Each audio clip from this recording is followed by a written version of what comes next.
Mail ही कहाँ था, परंतु मेरे ऊपर आपकी बड़ी कृपा रही जो कि आपका और मेरा विवाह हो गया।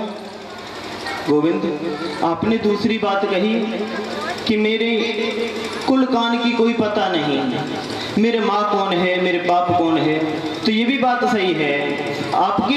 आपका तो कोई पिता है ही कौन, आप ही तो सभी प्राणियों के पिता हो। आपके माता पिता के बारे में कौन बता सकता है? आप जान किसके पुत्र बन जाओ, आप जान किसके पिता बन जाओ। हाँ गोविंद, आपने एक और बात कही कि देखो आपने सोचा होगा कि मैं सुंदर हूं, तो सुंदरता की बात ऐसी है, जो सुंदरता उस परब्रह्म में हो सकती है, वह सुंदरता इस संसार में आए कहां से? आप सभी को सुंदर बनाने वाले हो। यदि कहीं मुझे सुंदर, मैं अपने आप को सुंदर समझूं, तो मेरी भी सुंदरता भी तो आप ही से आई है। यदि कोई संसार में अपने आप को सुंदर समझे, तो उसको सुंदर बनाने वाला है कौन? आप ही तो सभी को सुंदरता प्रदान करने वाले हो। तो गोविंद, आपने जो भी बातें कही सभी कही। आप कहते हो कि आप मुझे कोई राजा महाराजा समझ रहे थे क्या? गोविंद ने कहा कि देखो, आप मुझे कोई बहुत बड़ा राजा महाराजा भी मत समझना, मुझे कोई राजगद्दी नहीं मिली, मैंने तो द्वारिका बसाई, उसी में आकर के रहता हूँ। और देखो, किसी राजा महाराजा के बड़े सेवक होते हैं, उसका गुणगान करते हैं। मेरा तो जो गुणगान करते हैं ना, वो भी कौन होते हैं? साधु फक्कड़, जिनके पास कुछ नहीं होता वो मेरी शरण में आते हैं।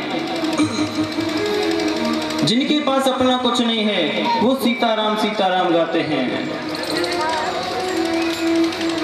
इसलिए भगवान श्री कृष्ण कह रहे हैं कि मेरा गुणगान गाने के लिए कौन आता है? जिसके पास कुछ भी नहीं रहता। मेरी शरण में कौन आता है? जिस पर कुछ भी नहीं है। हारे को हरि नाम। जब संत कोई हो जाता है, अपना सर्वस्व छोड़ देता है, अपना घर छोड़ देता है, अपनी नौकरी छोड़ देता है, सब कुछ छोड़ करके जब मेरी शरण में आता है, तब वह कहता है, रघुपति राघव राजा राम पतित पावन सीताराम।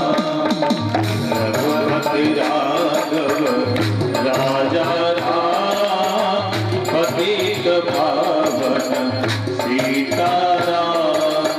रघुपति राघव राजा राम पतित पावन सीताराम। सीताराम सीताराम भजले मनवा सीताराम।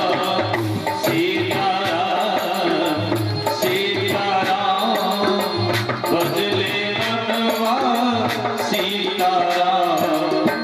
रघुपति राघव राजा राम पतित पावन सीताराम।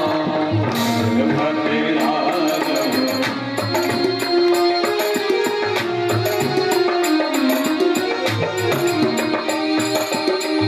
ईश्वर अल्लाह तेरा ही नाम, सबको सम्मति दे भगवान।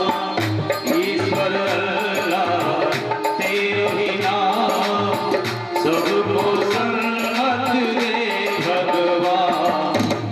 रघुपति राघव राजा राम पतित पावन सीताराम। रघुपति राघव राजा राम पतित पावन सीताराम। रुक्मणी जी कहते हैं, हे गोविंद, तुम सही कहते हो कि साधु संत तुम्हारा भजन करते हैं, साधु संत तुम्हें याद करते हैं, उनके पास कोई धन नहीं होता। हे गोविंद, सच्चा धन तो उन्हीं के पास होता है। वो झूठे के धन को त्याग करके एक सच्चे के धन को प्राप्त करना चाहते हैं, इसलिए वह तुम्हारा भजन करते हैं। रुक्मणी जी ने बड़ी सुंदर बात कही, कबीरा सब जग निर्धना धनवंता नहीं कोई, धनवंता सोहि जानियो, जगे राम नाम धन होई। बोले देखो हे गोविंद, कबीरा सब जग निर्धना, पूरा संसार निर्धन है। धनवंता नहीं कोई, कोई धनवान नहीं है। धनवंता सो ही जानियो, धनवान तो उसी को समझो जाके राम नाम धन होए। देखिए मीरा जी को बहुत बड़ा परिवार मिला, राणा परिवार, बड़ा धनवान परिवार था। परंतु मीरा जी ने, जब मीरा को ज्ञान हो गया, अंत में मीरा जी ने क्या कहा? पायो जी मैंने राम रतन धन पायो, पायो जी मैंने राम रतन धन पायो, पायो जी मैंने राम रतन धन पायो।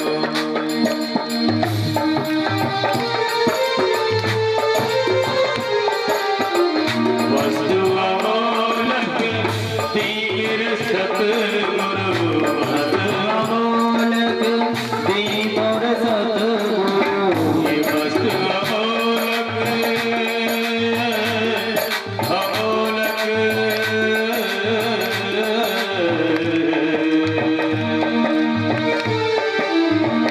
वस्तु अमोलक तीर सतगुरु, वस्तु अमोलक तीर सतगुरु, कृपा कर अपनायो, पायो जी मैंने राम रतन धन पायो, पायो जी मैंने राम रतन धन पायो, पायो जी मैंने राम रतन धन पायो, पायो जी मैंने राम रतन धन पायो। मीरा जी कहती हैं मैंने राम रतन धन पायो। जिसको राम रत्न धन मिल जाए उसे संसार के रत्नों की क्या आवश्यकता। जिसको नाम धन मिल जाए उसे संसार के रत्नों की क्या आवश्यकता। भगवान का नाम ही एक ऐसा है जो सब धनों से ऊपर है। भगवान श्री राम भी अपने नाम की महिमा को नहीं जान सके।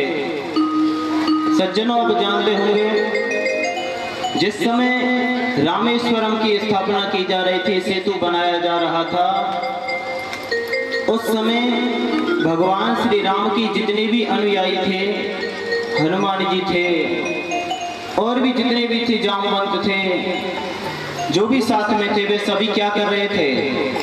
पत्थरों को उठा उठा करके उन पर राम नाम लिख करके उनको समुद्र के अंदर डाल रहे थे। सभी पत्थर तैर रहे थे। जिस पर राम नाम लिख दिया वही पत्थर तैरने लगा, जिस पर राम नाम लिख दिया वही पत्थर तैरने लगा।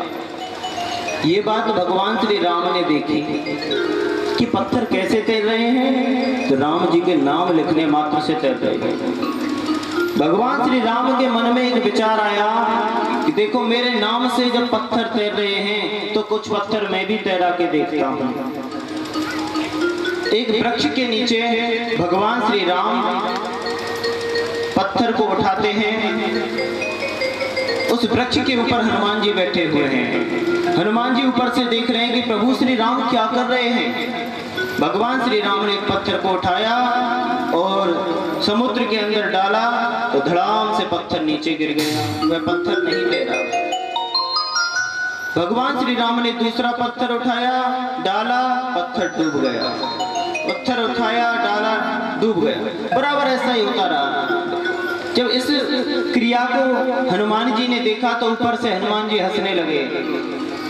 अब जैसे ही श्री राम जी को पता चला कि हनुमान को पता चल गया मैं क्या कर रहा हूँ और क्या हो रहा है, तो राम जी कहने लगे हनुमान जी से, अरे हनुमान जी किसी को बताना मत कि राम जी के हाथ से पत्थर तैरते नहीं, डूब जाते हैं, सभी मेरी हंसी उड़ाएंगे। हनुमान जी ने कितना सुंदर अर्थ लगाया। राम जी को कहने लगे हनुमान जी, अरे प्रभु इसमें हंसी की क्या बात है। ये तो आप सभी को सोच लेना चाहिए। जो प्रभु श्री राम के हाथ से दूर हो जाएंगे, जिन्हें भगवान श्री राम छोड़ देंगे, क्या वो तैरेंगे? वो तो डूबेंगे ही डूबेंगे।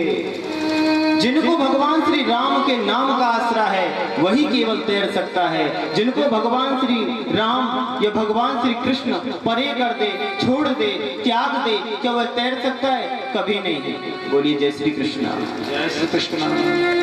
तो बड़ा सुंदर भाव बताया हनुमान जी ने। प्रभु आपका तो नाम ऐसा है जिस पर रख जाए, जिसके हृदय पर लिख जाए वही तैर सकता है। जिसे आप छोड़ दे क्या वह तैरेगा? कभी नहीं। भगवान श्री राम इधर भगवान श्री कृष्ण ने बहुत समय तक विनोद किया रुक्मणी जी के साथ। आज देखा भगवान श्री कृष्ण ने कि रुक्मणी के मुख पर जरा भी सरवट नहीं आई। जब त्यागने की बात होने लगी कि मैं शिशुपाल से बात कर लेता हूं, तो रुक्मणी जी बेहोश हो गई। काफी समय के बाद होश आया तो एक एक बात का रुक्मणी जी ने उत्तर दिया भगवान श्री कृष्ण को कि प्रभु आप मुझे छोड़ने की बात करते हो, ये मैं सहन नहीं कर सकती। चाहे मुझे कितना भी कष्ट पाना पड़े, मैं आपके साथ ही रहूंगी। अब भगवान श्री कृष्ण के नाती हुए अनिरुद्ध और अनिरुद्ध के दो विवाह हुए, एक उषा के साथ, बाणासुर की पुत्री के साथ, दूसरा रुक्मी की पोती के साथ। भगवान श्री कृष्ण ने जरासंध का वध कराया, शिशुपाल का भी वध किया, इसको सायुज्य मुक्ति प्राप्त कराई और एक राजसूय यज्ञ हुआ। पांडवों ने राजसूय यज्ञ किया। भगवान श्री कृष्ण से पूछने के लिए आए पांडव कि देखो प्रभु हम राजसूय यज्ञ करना चाहते हैं। तो भगवान श्री कृष्ण ने कहा कि देखो तुमने सभी राजाओं को जीत लिया है। बोले हाँ प्रभु और तो सभी को जीत लिया है, एक राजा है वह हमसे रह रहा है, उसे अभी जीतना बाकी है। तो बोले प्रभु कि उसको भी आप जीतिए, उसके उपरांत आपका यह यज्ञ होगा। जरासंध को भगवान श्री कृष्ण ने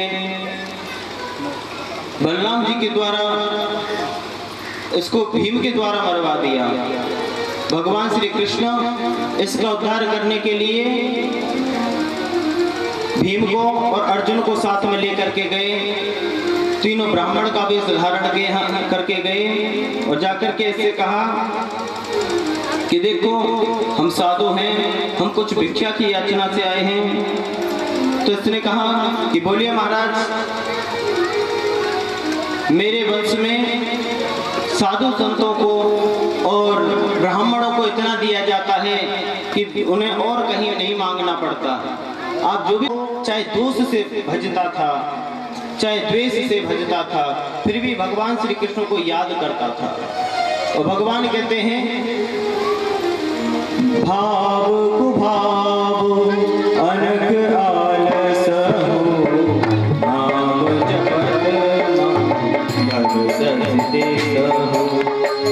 भाव कुभाव अनक आलस हो, भाव कुभाव अनक आलस हो, नाम जपत मंगल रस हो, नाम जपत मंगल रस। भगवान कहते हैं कोई चाहे मुझे जैसे भी भजे पर याद करे। तो शिशुपाल गाली जरूर देता था भगवान को, परंतु हर समय याद में रहते थे कन्हैया उसके। देखिए कोई हमें फूलों की माला पहनाए, वह कितनी देर तक याद रहेगी? जब तक हमारे गले में है तब तक याद रखते हैं, या जब कभी उस व्यक्ति की याद आ जाए तब उसे याद करते हैं कि बड़े सज्जन थे, हमारा बड़ा स्वागत किया, हमसे बड़ा प्रेम करते थे, हमसे बड़ा स्नेह रखते थे।